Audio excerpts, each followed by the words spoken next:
Hey, today I'm back at it again, but this time we're going to talk about Palworld. Right now, the CEO has allegedly been accusing Tencent of creating a game that's pretty much a copy of Palworld. Not only that, but we're also going to take a look at some bugs that you guys have reported in the last video. So let's go ahead and dive right into this.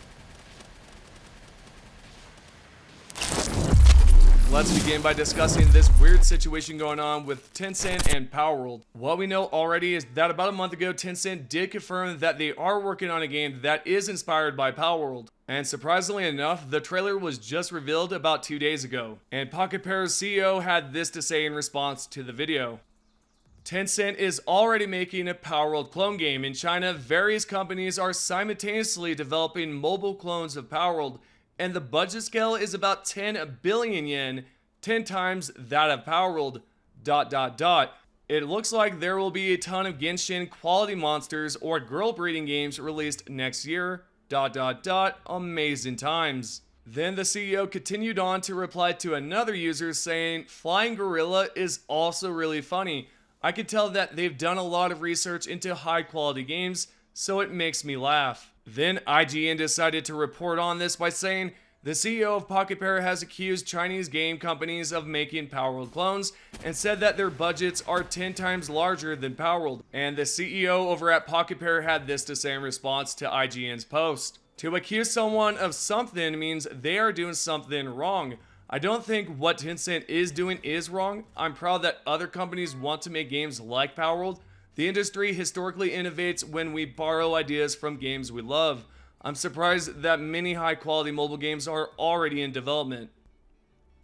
Now, before we progress any further, I do want to say one thing about this post is because when I first saw it, I thought, yeah, man, Palworld is definitely knocking on Tencent, which is not necessarily a bad thing because I guess if you were to assume that another game is copying your work or your ideas, you would probably call them out on it. And that's what I thought Takuro was doing as well, but now that I see this other post here, it doesn't seem like that at all. He's pretty much just saying, you know, if we copy each other's ideas, we can create some better games essentially, right? Because he did say historically that's how things are. If you take a look at various games, they kind of just tend to copy each other's ideas to create some better ideas or to create some better games. And that really does happen, so he's not wrong there at all. And also, there might have been some sort of language barrier, right? When you're translating posts, maybe there's some things that just didn't come across well, and that could have happened, honestly. Anyways, the CEO continues on by saying, this is my original post, I didn't accuse. And he also created this other post saying, I didn't accuse anyone, I was just surprised. The community manager for both Palworld and Craftopia had this to say in response to all this stuff going on with the CEO. Bucky says, to echo what Takuro is saying, it really is incredible how quickly companies like Tencent began making Palworld clones. The budget on some of these clones is incredible too. 2025 will be the year of Palworld and Helldivers clones. And although most of these will be mobile games that many Western gamers won't play, I still think that it's pretty amazing. We're aware of a few already in development, so it'll be interesting to see what sort of spin they put on then to make them more suitable for mobile audiences.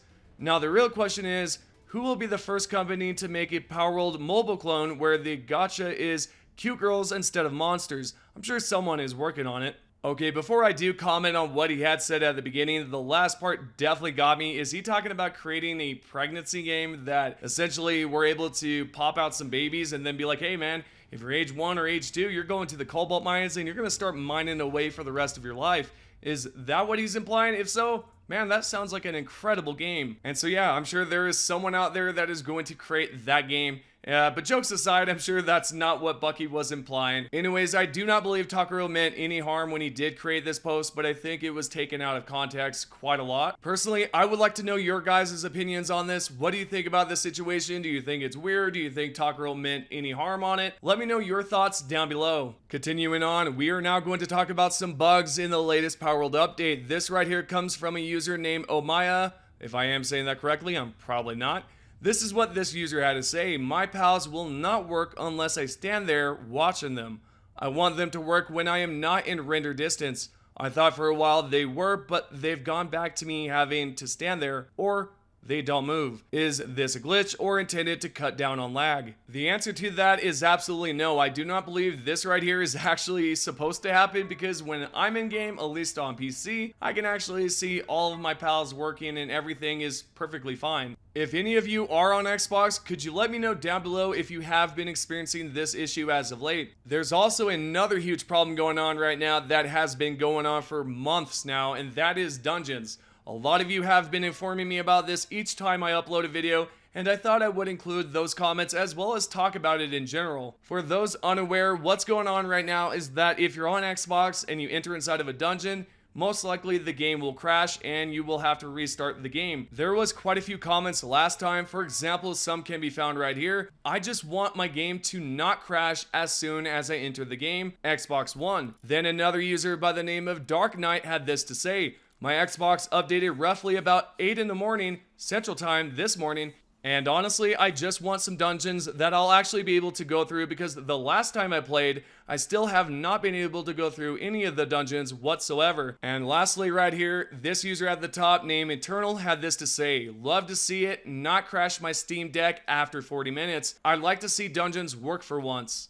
There appears to be issues not only on Xbox, but also on Steam Deck. So if you do own one and you are experiencing some issues, maybe those two are connected somehow. Maybe there's something that Xbox is experiencing that is quite similar to the Steam Deck version. And maybe the developers can actually figure it out soon, because this does seem like a huge problem, especially if you're someone out there that has paid $500, $600 for a Steam Deck. Pretty much if you're on Xbox or on Steam Deck version, you're going to experience this bug regardless.